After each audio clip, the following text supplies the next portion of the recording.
பிரமிக்கும் விதமாக கட்டி சிவனின் மாபெரும் லிங்க ரூபத்தை பிரதிஷ்டை செய்த ராஜராஜ சோழன் சிவனின் வாகனமாக கருதப்படும் நந்தியை சின்னதா வச்சதுக்கான காரணம் என்னன்னு தெரியுமா? வாங்க இந்த வீடியோல தெரிஞ்சுக்கலாம். தஞ்சை பெரிய கோவில்ல இப்ப இருக்கக்கூடிய நந்தி சிலை பெருசாதான இருக்குன்னு யோசிக்கிறீங்களா?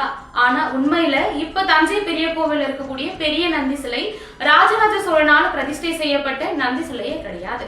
இப்ப இருக்கக்கூடிய பெரிய நந்தி சிலை தஞ்சையை ஆண்ட நாயக்கர்களால் வைக்கப்பட்டது.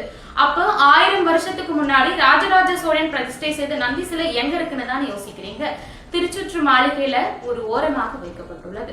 இதற்கு காரணம் என்ன அப்படின்னு பாத்தீங்கன்னா, தஞ்சை பெரிய கோவிலுடைய விமானத்துல ஒரு சின்ன துளை இருந்திருக்கு. அந்த துளை மூலியமா குறிப்பிட்ட நேரத்துல சூரிய ஒளி மாபெரும் சிவலிங்கத்து மேல பட்டிருக்கு. அந்த லிங்க ரூபத்து மேல படும் பொழுது அந்த அழகை வாசலில் இருந்து ராஜராஜ சோழன் கண்டு ரசிக்கணும் அப்படின்றதுக்காக தான் நந்தியை சின்னதா வச்சிருந்தாரு. ஆனா நாளடைவுல இந்த உண்மையை தெரிஞ்சுக்காத நாயகர்கள் நந்தி சிலையை அகற்றிட்டு பெருசா வச்சு விமானத்துல இருந்து துளையையும் அடைச்சிருக்காங்க. அதனாலதான் தஞ்சை பெரிய கோவில்ல ராஜராஜ சோழன் பிரதிஷ்டை செய்த நந்தி சிலை இப்போ திருச்சுற்று மாளிகையில ஒரு ஓரமாக வைக்கப்படும்.